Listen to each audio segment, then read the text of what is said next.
Welcome back, everyone. I'm Bailey. And I'm Raquel. And this is the Whole Shebang Podcast.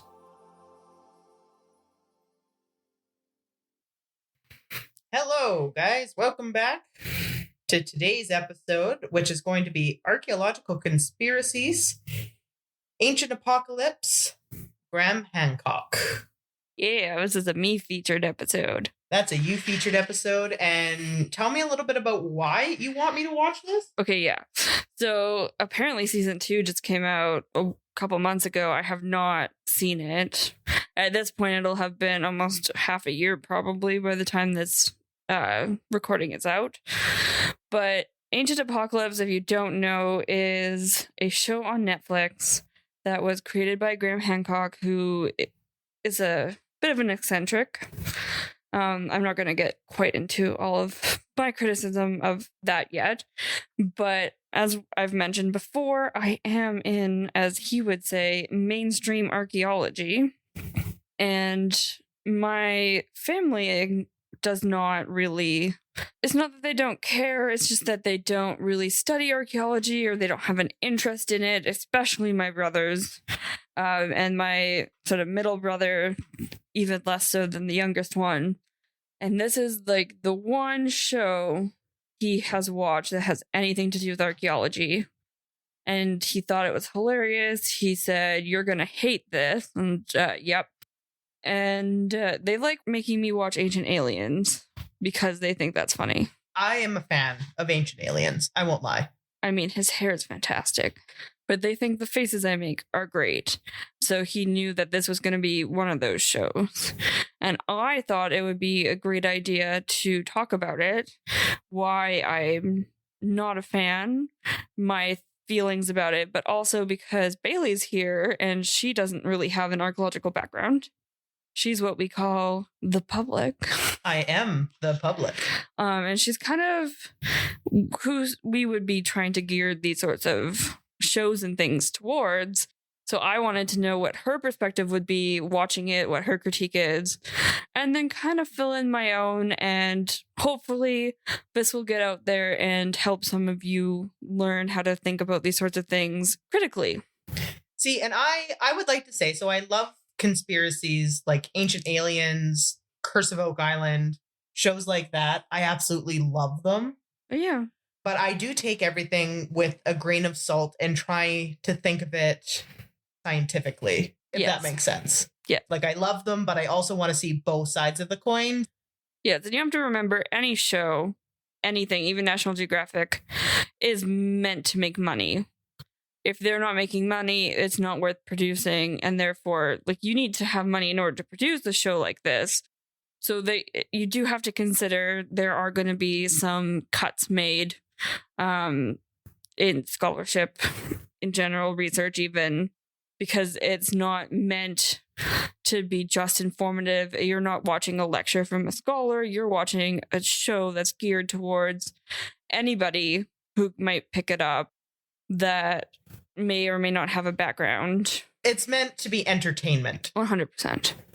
Which it is. It's very entertaining. And so we're going to watch the first episode. We obviously aren't going to play the episode. Yeah. For you guys, this is strictly audio, but we are going to watch it. Maybe one day on a Patreon. But we are going to watch it and talk about it as we are watching it. Mm-hmm. Here we go. Okay, so we just watched the first minute, which is his introduction. It's already in the first minute you're stopping. Okay, go ahead. Sorry. I just want to point out, he explicitly says, "I am not an archaeologist, I am a journalist." Yes, he does say that explicitly in the beginning. It's not a secret. No.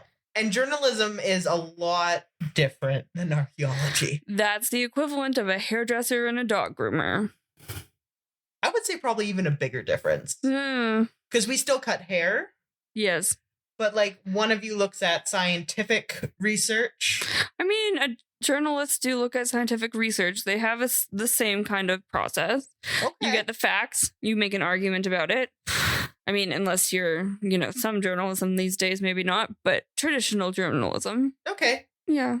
Yeah, he does explicitly state that he is a journalist, not an That's archaeologist. very, very important to note. Also note all of the book publications he presents right in the first minute he shows all these books, and it's very much a look how credible I am because I have publications. See, all of his books, when I saw the pictures of all of his books, what they reminded me of were the conspiracy theory books. Yeah, that's what they are.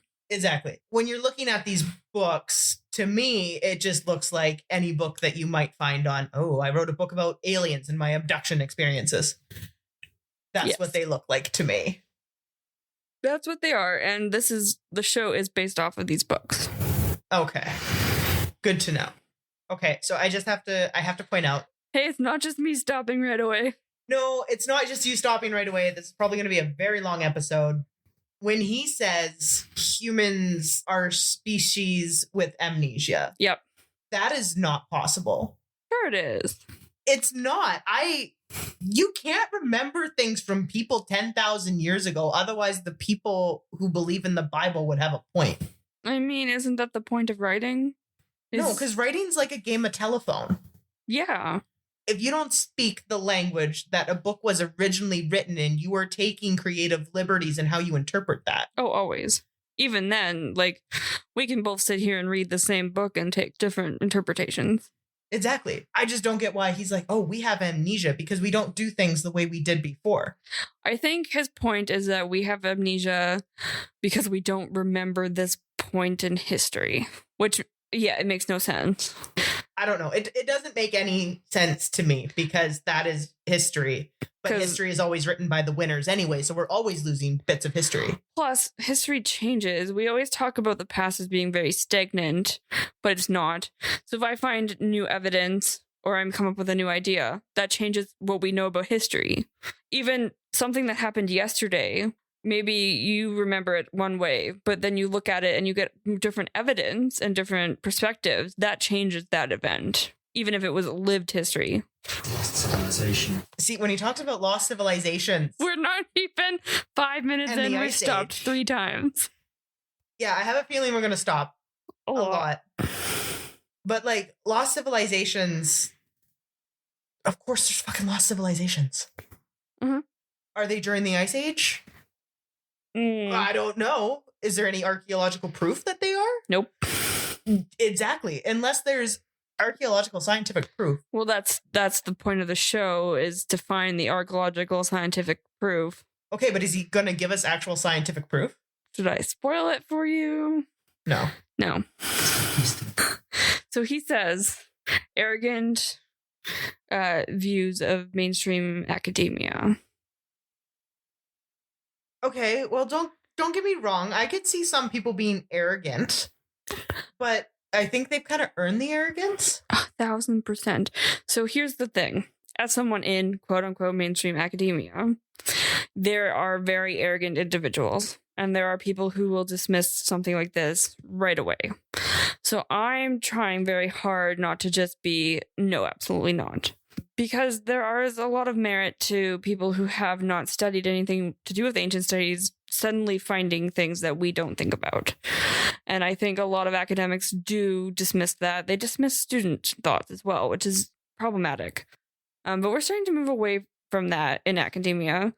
But I find his attitude to be arrogant because he's not even considering the academic perspective. So he's not wrong that there is arrogance, but he's not addressing it in a respectful manner or his own arrogance. You need to be aware of your own bias and stuff like that, and he's absolutely not. Especially if you're going to make any scientific claims, you have to put bias aside because it can cloud your judgment of that for sure. And if he's not going to present strong enough evidence, I'm going to dismiss him. Yeah, well, of course. Yeah, so I don't know why he's so angry either. He takes it almost personally. I think it's partly because it works in his favor. If everybody hates him, then he's the underdog. Yeah, and everyone loves an underdog story. Yeah, so I think that's why he's showing this. You may continue. Oh, yeah, okay, this was another part that I had made notes in the first time we watched it. He says we suddenly started farming. That is absolutely not true. It does seem like domestication happened almost overnight, but truthfully, there is evidence of cultivation in all regions of the world where domestication happens in a process. So you start by domesticating plants. So you notice that plants grow, wheat grows really well in the field over there. You're going to keep planting it over there because you want to replenish the supply. And in a way, that's farming, but it's selective. And you're domesticating. I'm going to say a few of the things that I've heard about domesticating, especially as like hunter-gatherers, so to speak, is that they would have certain routes that they went at certain times of the year. Oh, yeah. Like you were saying, they noticed something grows over there. Mm-hmm. So they would take it, say wild carrots or something, and then they would just scatter the seeds of the wild carrots over there once they're done with the thing. And then they'd move on. And then the next year when they would come in, there would be what they wanted again. Exactly. And then they realized, hey, if I take this plant with me and I have a similar environment where it's not currently growing, I can plant it there and it'll grow there. And then they realized we can do the same with animals. So dogs naturally would have followed hunter-gatherers because they're scavengers. And over time, once you domesticate the dog, you start domesticating livestock. Yeah. And it does seem like it was overnight where people stopped moving around, but truthfully, they probably were still moving. They were still hunting gazelle. They were still following the migration. They just weren't migrating as much as they were before because they didn't have to. Yeah. And humans are innately a lazy species. Which is funny because farming is actually more work than hunting gathering. It is. But, for all of our intelligence. But once you're think about it this way. You've lived in this city for your whole life. You have connections here. Yeah. You don't want to have to just up and move all the time. No. You can't have material possessions if you're moving every other week to a different city. Let's say grandma passes away and you have to bury her somewhere and you really, really miss her. And every time you leave, it feels like you're leaving her behind. You're more likely to stay back. Yeah, that's true. So there's a lot of benefits to not leaving on an emotional, personal kind of level as well. And then when you realize all the crops that you want are staying where you are anyway, why bother moving? Moving is as someone who's moved a lot, it's a lot of work. Yeah. And it's very tiring. And it's really hard to be uprooted from one area and move to another. Even if you know people there, it's still a challenge. So yeah, farming. His thing on farming is crazy. Yeah, fair points. Now he's touching it, stroking the rock. Again, weird angled stroking the rock, kind of blurred. Okay, so I believe that these were placed by human hands. Oh yeah, sure. Because while they could have been formed naturally, there's just so many that it doesn't seem that natural. Like, especially like that. So they're showing us a wall and it looks like a wall. Oh, no, I have no doubt that these are human-made. Yeah. Now we're showing old photos of excavations.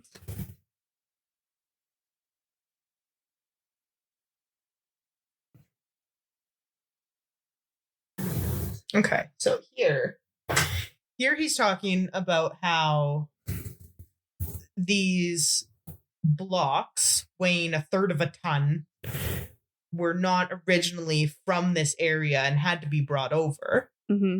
But that was common. Yeah. When building in ancient civilizations. And not unheard of in the region either. No. So I don't know why it seems like such a big surprise, because even the Egyptian pyramids, their stones were brought in. Yeah. Think Easter Island, most cities, any kind of stone in the Near East, because they don't have a lot of stone there. Yeah. Even in Britain, you have Stonehenge. Yeah, I think people forget sometimes that they had an extensive trade network that went all around the world. Mm-hmm. Even back in ancient times, like their ships, they were seafaring people. We also have this weird conception that ancient people were incapable. And this show very much highlights this idea that these ancient people do not have the technology or the know-how to do these things, when clearly they do. And it's almost borderline racist, and it comes from very colonial places and mindsets that there needs to be some very intelligent precursor civilization. We're thinking Atlantis, we're thinking whatever it is he's talking about. And usually it comes in the idea that they would have to be Caucasian, because people from these other parts of the world could never have thought of those kind of things. And not to be too dramatic, but this is what the Nazis also claimed when they were trying to make their Aryan state. So these kind of ideas have been around for a long time. His idea, well, not being the same as that, is part of this kind of idea that these ancient people were not smart enough to do it on their own. Yeah, and I think if anything, it shows how, as we've evolved in society, we've made things easier for ourselves. So we have, of course, forgotten how we've done them. Yeah. So, well, we think today, how could you have done that without these big parts of heavy machinery that we operate with now? Well, that was everyday life to them. They knew nothing else. Truthfully, we've gotten lazy. And that's all it is that we are lazy and they were not as lazy. And that's that. I still like to think aliens, but that's just me. That's also racist. Why? What's racist about aliens? Why does it have to be aliens? Why can't our ancestors have done it? Why can't I just believe in an infinite universe? You can. I'm just other saying. Species exist. I'm just saying, why does it have to be aliens who made ancient structures when we could have done it ourselves? Yeah. True. I have to yell at students about that a lot. About aliens? How are the pyramids built? I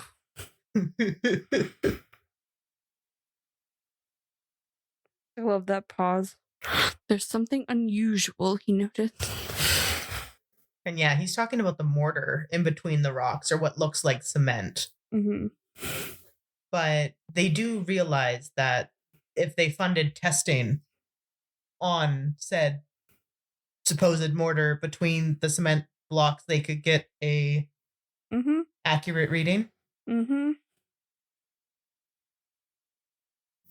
See, with these shows, I hate how they point something out like the mortar. Yep. And then they're like, oh, we think this is mortar. My mind goes to just get it tested. And if you can't test it, you could at least see what it's comprised of. Yeah, but that costs a lot of money. Okay, but they're making a show. They're not funding actual mainstream archaeology. That would defeat the purpose. That would defeat the purpose, but if you want actual answers... We'll talk about that in a minute. They're saying on the show that it's 4,700 years ago, which is the oldest dated pyramid. Which, if we're saying 4,700 years ago and it's 2025, that puts us in the year 2000 BCE. I'm pretty sure the Step Pyramid of Egypt is earlier.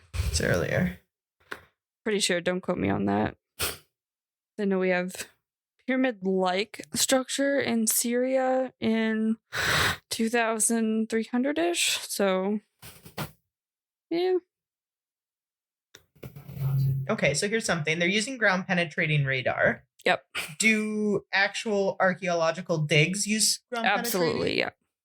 So what they're showing here is probably the actual excavation team working on it. Okay. But the thing about ground penetrating radar is that you often get inaccurate readings. So when you use ground penetrating radar, you always need to excavate to be certain. So without actually excavating what's under it, there's no way to know for sure. Oh, okay. So is it kind of like obviously a precursor for excavation? Yeah. So if the results came in and there was something underneath. So what it's doing is it's looking for differences in the dirt, essentially. Mhm. So if there's like blocks, they'll find the blocks. If there's a cavern, so they find in this episode, they find these quote unquote chambers. But the chambers could just be caves. They could just be huge blocks of stone that are different material from everything else around it. There is no way to know unless they dig it up. Okay, good to know. It's good in the Near East because it's all desert, and then you're looking for mud brick, so you can find the mud brick structures. Oh, that's interesting. Yeah, sometimes it's helpful, sometimes not. How they come up with this plan of all these chambers, I don't get it. No. But now, like, I know this is a reconstruction they're showing us right now. Yep. It looks like, I don't know, it looks like those chambers are very deep Here, in the pause it here. So they say, I really wish we could get archaeologists to excavate these chambers. So this plays on with what you were talking about in funding. Like, why don't they just... Yeah. So they talk about how archaeologists are not interested in digging it up, and they won't. But, yeah, I mentioned this as in, well, previously, funding. Like, if they want this done, then they need to pay to have it done, because it's not going to be cheap. Millions of dollars. Exactly. Millions of dollars. And you have to consider excavations always have a season. So I'm not sure what it's like in Indonesia, but in the Near East, you do the summer. If it rains too much, you try to avoid the rainy season for obvious reasons. You're digging in the dirt, right? Yeah. And a place like Indonesia is going to have a lot of challenges with jungle, like just looking at the scenery. This seems like a fairly remote location, so now you have to also think about housing for a team. It takes a lot of people to excavate one small square, and it takes a lot of time, and it takes a ton of money.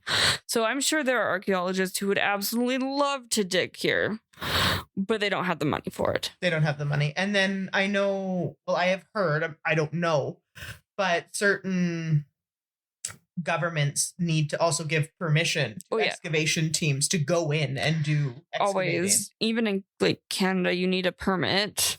So if you're a foreign excavation team, it's going to be a little bit harder than one in Indonesia. And I have this assumption there aren't a lot of Indonesian archaeologists. Archaeology is a very quote unquote Western white people thing. Okay.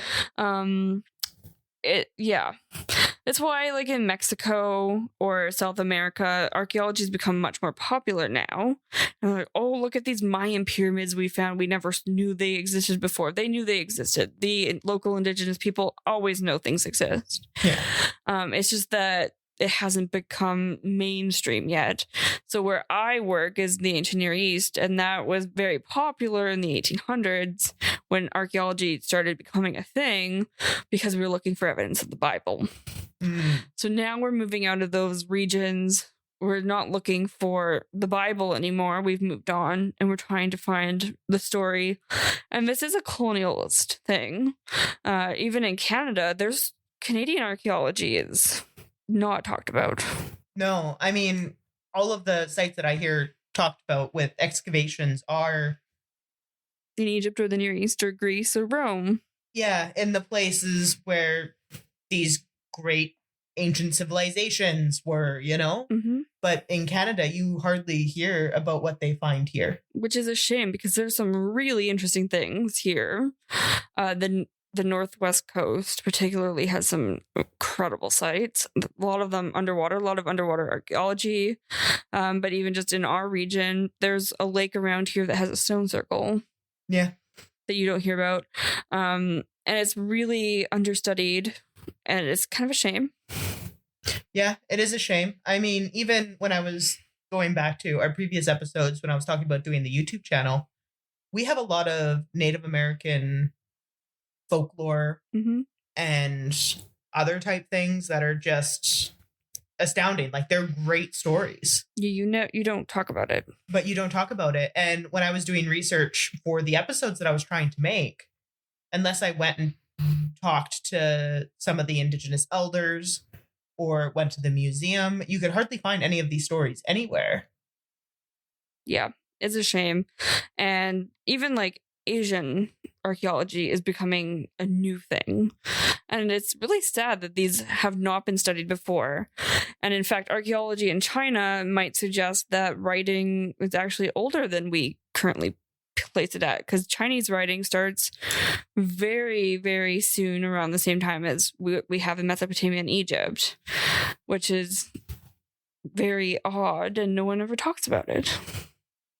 Interesting. Yeah, because they wrote on perishable material. So when you have perishable materials, you don't find it. Hence the perishable. And there was always a lot of emphasis, even now, on text. Texts are fact. Archaeology is thought and estimates. But truthfully, texts are the same thing. People lie all the time. I might be lying to you right now. You don't know. So, you have to take everything with a grain of salt, like you were saying earlier.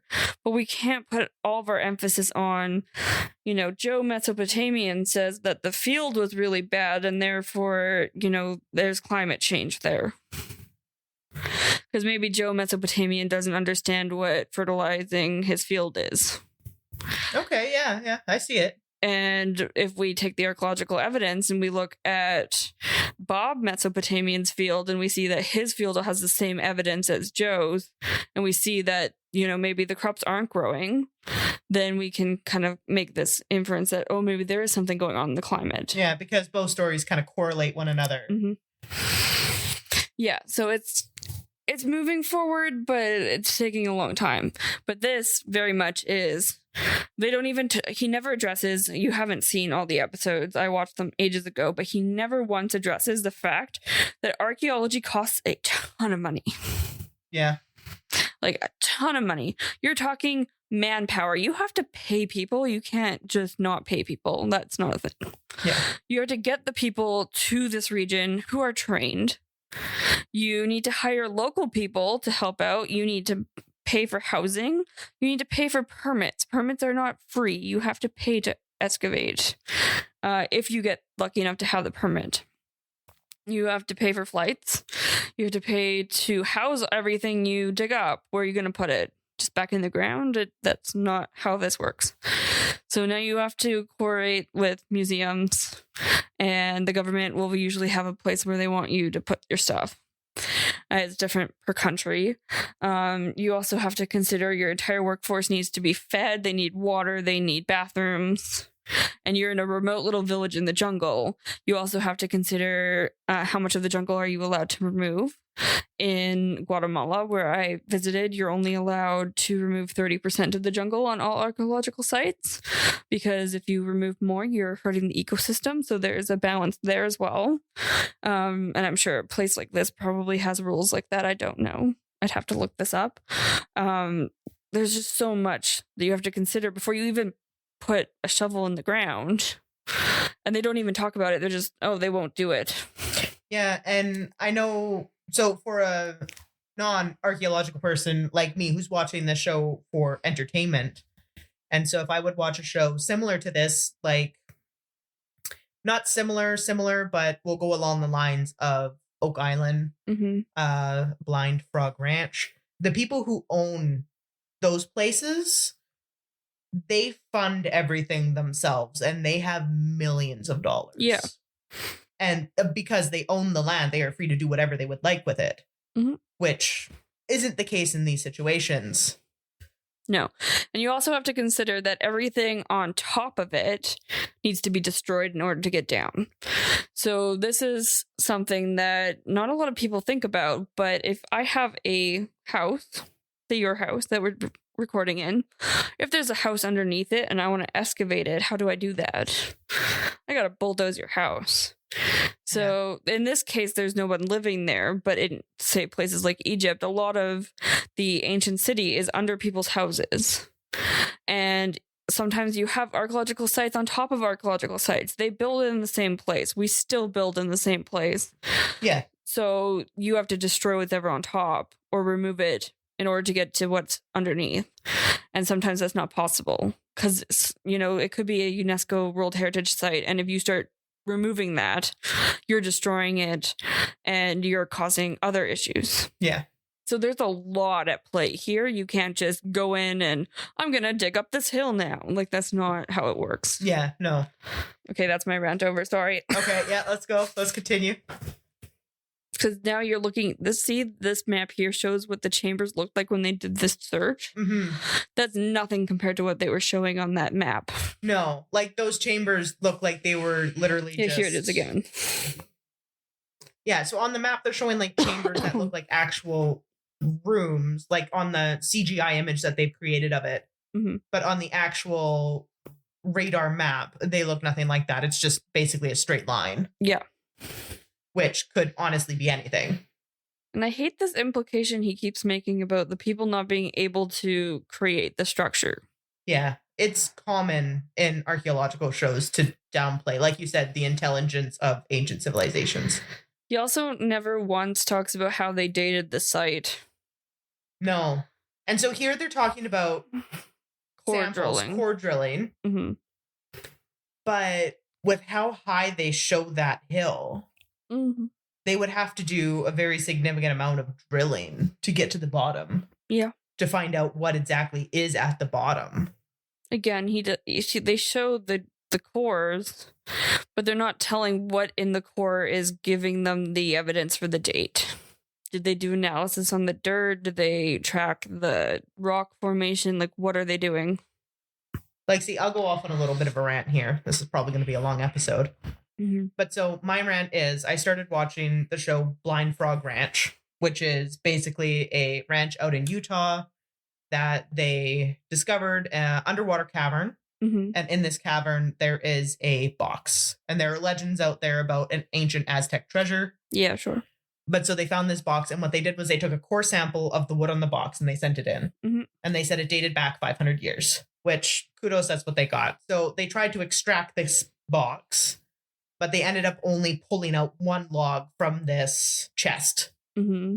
of sorts. And not once did I ever see them take that log, which could be filled with data, mm-hmm.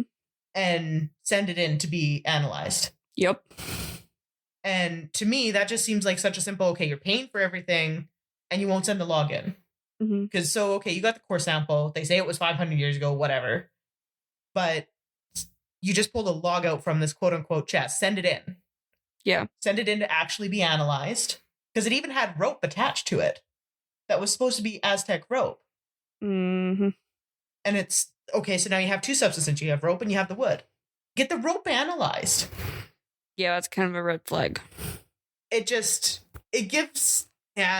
doesn't do well for their credibility, which, again, these shows are grain of salt only, mm-hmm. and they are meant for entertainment. But sometimes I wish they would just put that extra little effort into being like, we are trying to prove this is going on, and not just take our word for it. This is our evidence towards it. I would also like to point out on what they just showed us in that mm-hmm. little map thing. Mm-hmm. They did not go all the way to the bottom. Nope. It didn't show us in any of the core samples that they went all the way to the bottom. And still, they're not even really labeled. I don't like the way he looks at the camera either. No, he looks like I did when I was really high. Yeah, a little bit. Notice how he's standing above the archaeologist looking down on him? Yeah, it's like a power play. Yeah. It's like a power play angle, and I'm wondering if they did it intentionally. I bet they did. Because these two men are like the same height. Yeah. He's a little taller, but not that much taller. Okay. He says different cultures have different levels of development. So when he says different levels of development, he's referring to really old ideas about what makes a civilization civil. Okay. So when you hear civilization, what do you think that means? Civilization is usually like a town, like we would live in, or Toronto, or a place where people amass. And what do those people have that the hunter-gatherers wouldn't have had? Technology. But don't the hunter-gatherers have technology? Like, it takes a lot of effort to take down a bison. It does. However, I think when I think of technology, I think more of our modern technology. So then every civilization wouldn't have been a civilization until we had cell phones? Good point. I'm really making you work for this, aren't I? Yeah, you're making me work for it. It is a good point. So traditionally, a civilization is considered any settlement area that has monolithic structures. There's a certain mass of people, I can't remember what the pinpoint is for the size of a settlement, and writing. Okay. But then that pretty much means that even if you're in a settlement and you don't have writing, you're not civilized. Okay, but what about oral traditions? No, just writing. Just writing. Mhm. That is what makes a civilization. That's what makes a civilization. Is writing and a monolith, you said, or Monolithic structures. Monolithic so structures. large structures. So large structures. And that is what creates societies. Mhm. Okay. I can tell by the face you're making. You're seeing the potholes here. Yeah, I'm seeing the potholes because This has very much been refuted recently. We're talking 1980s onward. Because, there are indigenous cultures. Vancouver, the city of Vancouver in British Columbia, used to be an indigenous city. They just didn't have a tangible form of writing. so they couldn't be considered a civilization. So they could never be considered a civilization. Yeah, I'm seeing the potholes because It's a really horrible way of describing people.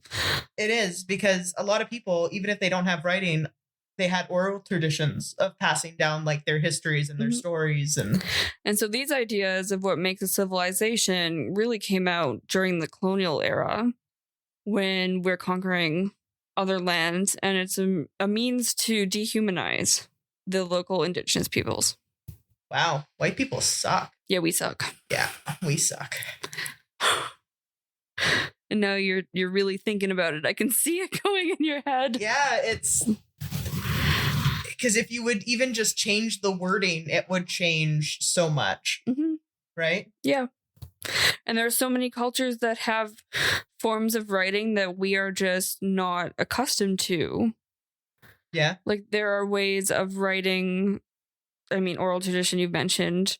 There's some, I can't remember. I wish I remembered the group in South America who would write using ropes. So the rope knot would be like, this is how far you need to go. Oh, okay. And there's actually been recent research on cave paintings and that the animals in the cave paintings actually match the different migration patterns. And in a way, it is a form of writing because you're telling whoever is looking at it that they need to go this way to find this group of animals at this time period. That's interesting. That's really interesting. Yeah. So this whole idea of what is civilized versus what is not is completely bogus. Wow, learn something new every day. Yep. Mind blown. Mind blown. Oh, so now he is talking about another site, Nan Madal, which is a really interesting site. And he's saying, look, in this part of the world, they have other block features. So he's comparing them, which is what you would do. And clearly we can see that they are stacked in this way. So that suggests they were probably similar in the other site. Yeah. And it also, like, same style of brick, same. Yeah. Also, see, now they have monolithic structures. If they had writing, we could consider them a civilization. But since they don't, we can't.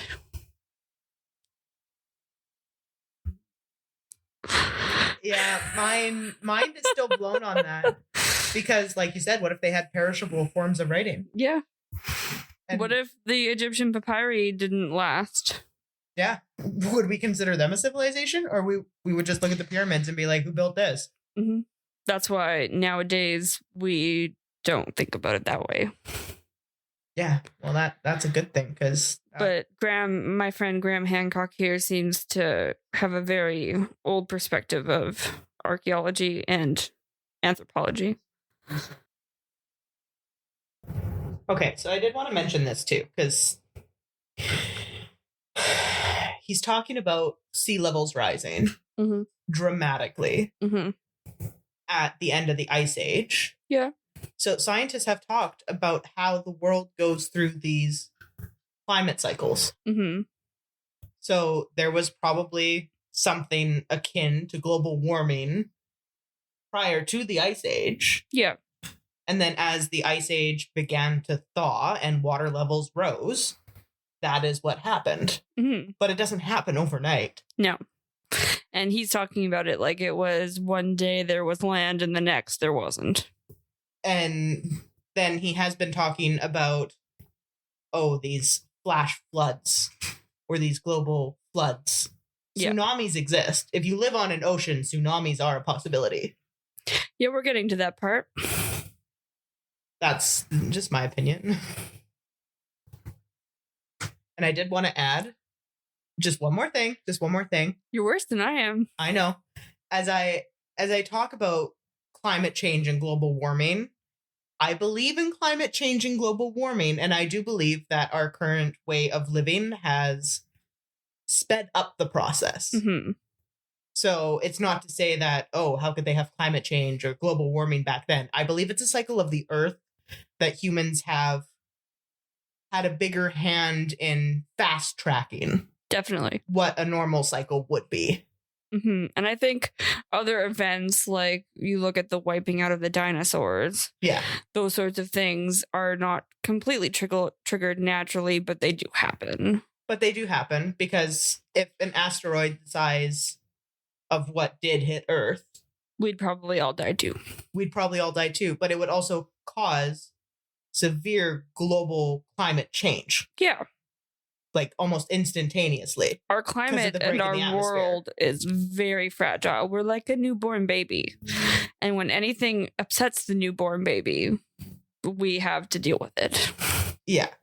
So I just wanted to point out, I do believe in climate change and I do believe it is a cycle, but humans have, yes, in fact, fast-tracked it to the point where we're dealing with now.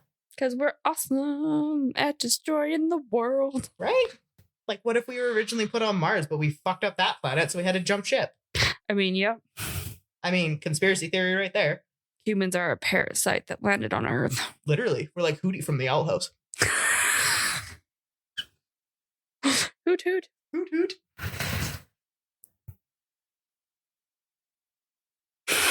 Okay, so I'm going to touch on this. He said that there's going to be huge resistance from archaeologists. Mm-hmm. On new evidence, specifically. When archaeology, and in the way I understand it, thrives for new evidence. 100%. That's the idea. That's why you do what you do. Mm-hmm.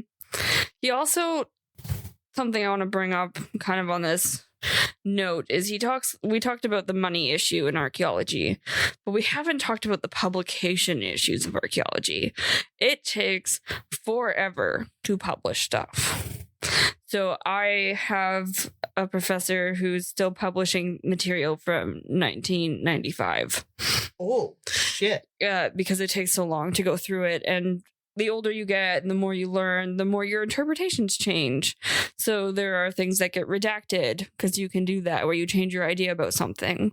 So say you found a cell phone and you couldn't turn it on. You're just going to say, whose cell phone is this? I don't know. But then maybe 2 weeks later you find out you can turn it on, and then you can find out whose cell phone it is.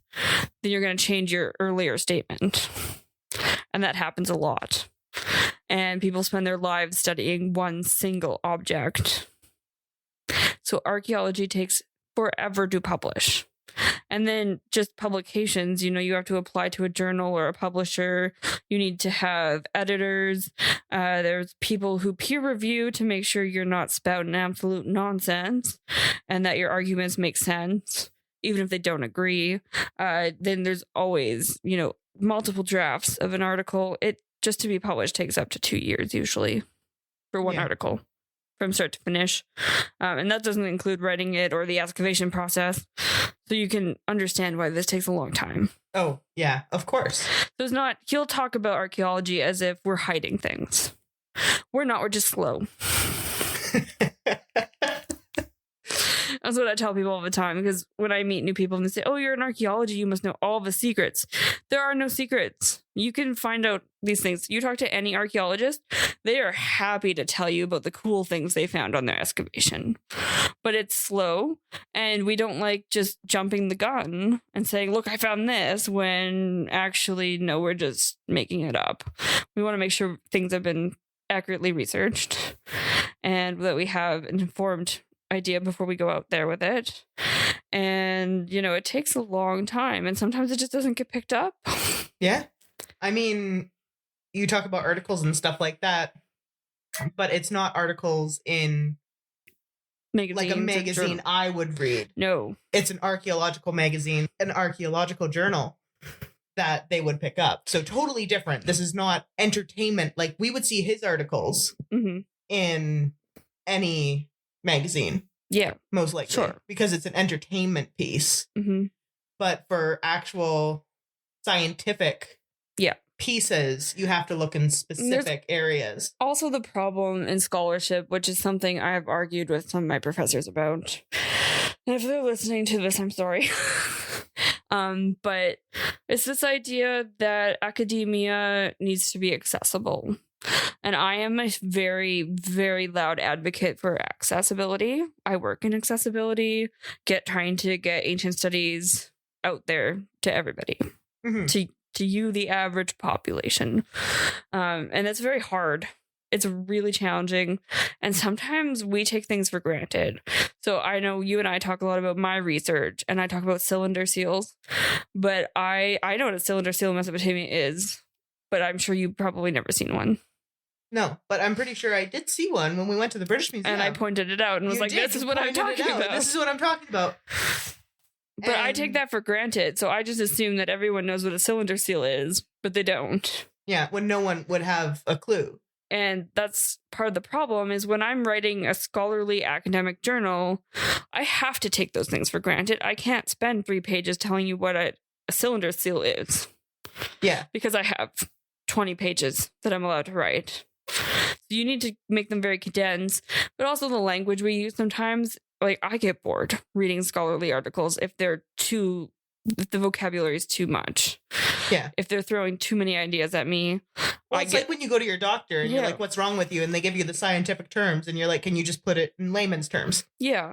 And so there's this argument, and it's a debate about whether or not academic articles particularly are meant for just academics, or if they should be written and geared more towards a public audience. And it's really hard to find that sweet spot. Yeah, I can see why it would be hard to find that sweet spot, because even writing museum labels for objects or putting an exhibit together, that is for your general audience. But you have to remember that academics are going to look at it too. So you want them to also get something out of it, because putting together an exhibit is an academic process. And that is a challenge, to have 700 words to explain what an object is to literally anyone who's looking at it. Yeah, that would be a challenge. Yeah. It's a fun activity to do with young students. It's a struggle. I'll take your word for it. We should do one day. Describe to me this pop can. I'd be down for that. 700 words, yeah. 700 words to describe a pop can? Yeah, well, okay. 700 words to describe an entire exhibit about a pop cans.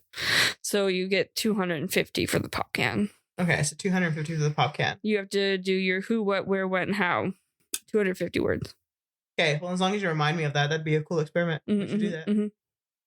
Yeah, it's fun. It's fun to do with students. It's a great learning opportunity. You really have to think about the object you're writing and you have to prioritize information. Yeah, like how to best describe. Yeah, that's really interesting. Yeah. We're having really good scholarly talk here. Yeah. But yeah, it is kind of an issue. Like, what do I want to portray to academia versus the public? How do I make it accessible to the public? Which is something I work on a lot in my volunteer work with the Save Ancient Studies Alliance. Look it up. I work in the Access team there, and we do a lot of things that are geared towards a public audience and a scholarly one, which is really, really difficult. Yeah, well, I hope something along the lines of this podcast can help bring it up further Yeah. Because I love history and I love these ancient civilizations and stuff. I may take a more conspiratorial route, but I like hearing the scientific part of it as well. Mm-hmm. And it's super interesting.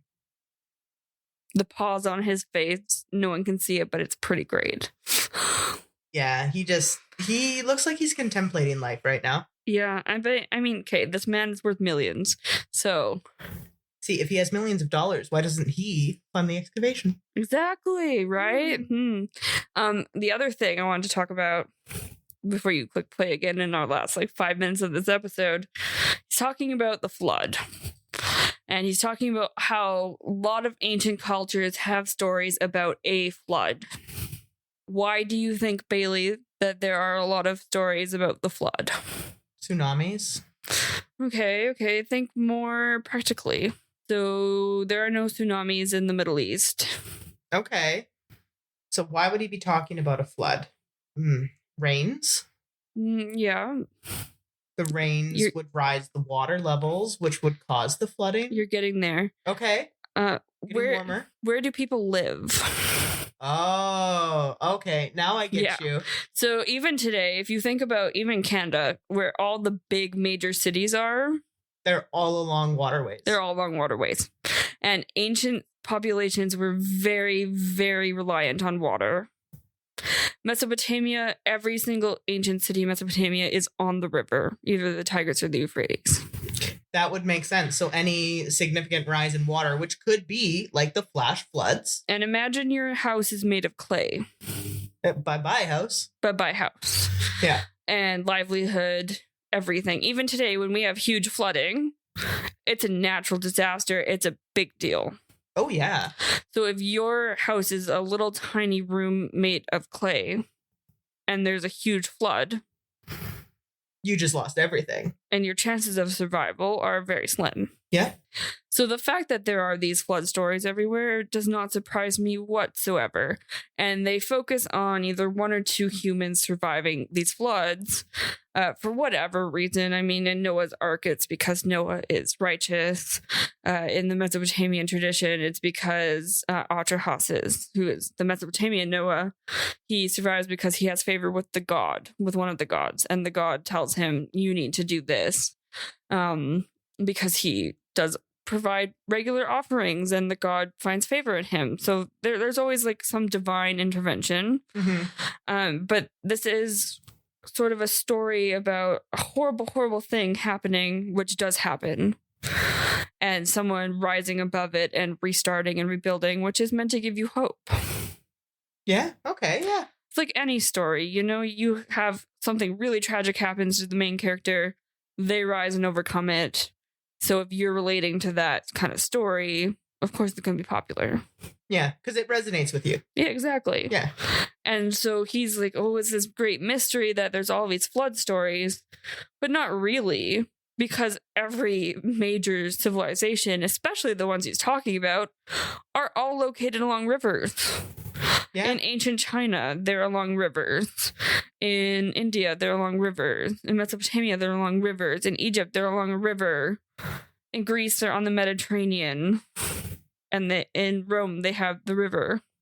Yeah, so literally because they are all on water. And in the Amazon, they're on the Amazon River. We're always attached to rivers or big bodies of water. Yeah. Well, because that participates in their trade routes and it's trade, it's travel, it's life. There's fish. You need water to live, for starters. Yeah. There's animals will come to the water to graze. If you have livestock, your livestock needs water. If you're in the middle of the desert and there's a river, there's no water everywhere else. Yeah, so you're gonna go where there's water. You're gonna go where there's water. There's plant life where there's water. You think about the, African savanna, everybody goes to the watering hole. It's a really simple explanation that he is turning into obviously has to point towards a mass flood. Yeah, so basically, what would they call this? They would the simplest answer is usually the answer. Mhm. So he's basically taking it way out of proportion in terms of like, this is a secret ancient, like an ancient secret that we know nothing about, that we need to find out, when in reality it's just the simple answer of they lived on a river and it flooded. Yeah. And that's where all these myths come from. Mhm. And there's a lot of other myths that are very similar across cultures, and there's a reason for it. And if we look at them individually, why does this story come about and why is it popular? We'll see that pattern. Yeah. And sure, it might be weird that there's this story everywhere, but they have a lot of other stories too. It's not like the entire culture is built up on the fact that there was a flood. Even the Bible, the flood story is just a very small snippet of the entire book. So it's not like the entire religion is based on the flood. But the way he makes it sound is like these stories are super important. Yeah, the be all end all sort of thing. But look at our modern culture and what kind of stories are told, right? It's 2020. There's a lot of things about pandemics because that's what our lived experience is. Yeah. Or you look at, earlier when the dystopian world was a really popular trope. Yeah, like Hunger Games and that. Yeah, and that's kind of, people thinking about what our future could be like. And they're thinking about the world around them too. You write about what you experience. Yeah, that is very true. So yeah, his whole thing about the flood. Yeah. Okay, yeah, that makes more sense. I'm glad we got there. I'm glad we got there. He says there's a lot of haunting memories. He's pointing towards the flood. But there's also a lot of stories about gigantic fires or volcanic eruptions, and we're not talking about that. So natural disasters. Which are haunting memories to anybody. Yeah, to this day, in modern day. If you've lived through any disaster, we had a flood here and it was terrifying. I remember it. Look at what just happened in Florida this past. Yeah. And then he's also playing on other misconceptions, which is kind of fun. Because he says, I'm going to go see the biggest pyramid in the world. It's not Egypt. Actually, Egypt doesn't even have the most pyramids in the world. Sudan has more pyramids than Egypt does. But I think because Egypt is the most popular for regular people. He's playing on this idea. He's playing on that idea. Interesting. Mm-hmm. Interesting. So what are your initial thoughts? It's a lot of talk, not a lot of answers in the show. If I'm talking specifically about the show. Just the episode you've seen. You haven't seen any other episodes. I haven't seen any other episodes. He is just a lot of talk. Mm-hmm. I would like to see more evidence. Yes. And how they got to have that evidence. Mm-hmm. And if it's just going to be him whining the entire time about how archaeologists aren't doing enough. Or taking him seriously. Put your money where your mouth is. Yeah. And, fund it. Or if you don't want to fund that, at least donate and give your money to the archaeological associations that would be able to do something about it. Yeah, so this show, it's been a while since I've watched it. He presents 1 to 2 archaeological sites per episode, sometimes 3, and tries to show how they conclude to his conclusion that there was this ancient civilization.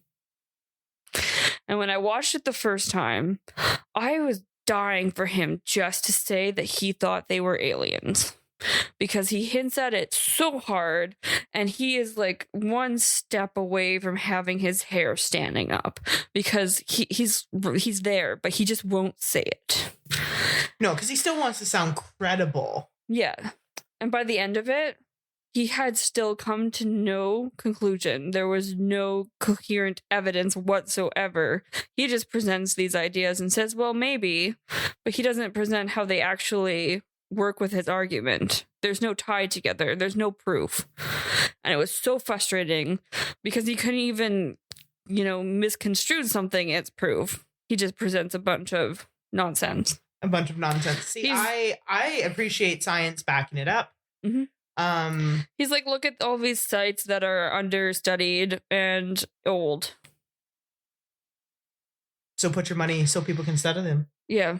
Like, you have the money to do it, then do it. He also never once presents a mainstream archaeological idea about anything he talks about. Does he actually talk to archaeologists? Yeah, that's the other question. So while we were watching this, I was looking up the archaeologist he was talking to, who is an archaeologist from the region, which I'm actually surprised about, because I remember particularly there's one on Göbekli. I think it's Göbekli Tepe. It's a Near Eastern site. And I remember looking up the guy he was talking to, and this person was not an archaeologist.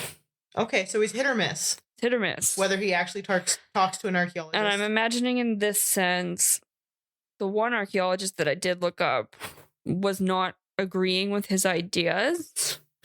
He was just showing him the site. And I think he probably paid a lot of money for that. Probably. And the one after I did not look up, but I don't know. Yeah, it's hard to say. But yeah, my thoughts on it are he's blowing a lot of smoke. With nothing so far to back it up. Mm-hmm.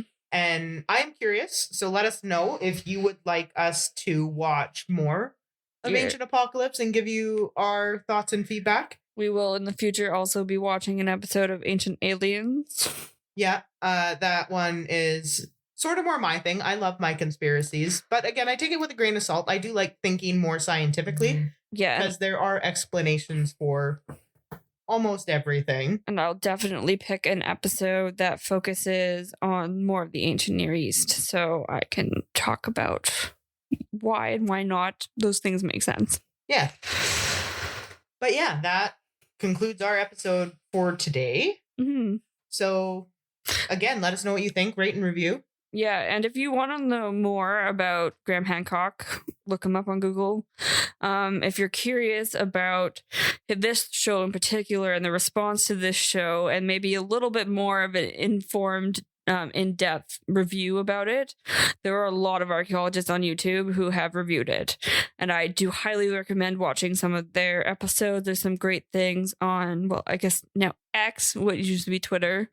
There's some archaeologists on there who have criticized the show, talked about some of the issues and why it's problematic, and I do highly recommend going and watching those. Yeah. Let us know what you think. Let us know what you think. Cheers. That's all for today. Catch us on Instagram, where we drop teasers for the next show, and our Discord account. Links are down below.